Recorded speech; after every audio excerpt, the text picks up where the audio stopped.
Hey, welcome to HOWZA channel.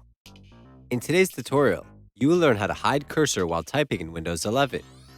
Everyone who uses a computer regularly knows the importance of keeping personal information confidential. To prevent someone from snooping on you while you're typing, you should hide your cursor while you're working. Displaying the cursor may seem unhelpful or even troublesome at times. If you share your computer with other people, hiding your cursor helps keep confidential information safe from prying eyes and potential intruders.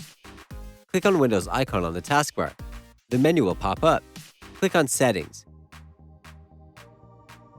Select Bluetooth and devices from the left side list. Go to Mouse. Click on Additional Mouse Settings. A new window will open. Go to Pointer Options tab. Uncheck Hide Pointer while typing option to disable it. Click on Apply and OK. You can also enable Hide Pointer option. Click on Additional Mouse Settings. A new window will open. Go to Pointer Options tab. Check Hide Pointer while typing option to enable it. Click on Apply and OK. That's it. Thanks for watching the video. Please like it and let us know if you used any of our tips and tricks. Subscribe to our channel. We upload new tutorials every day. See ya!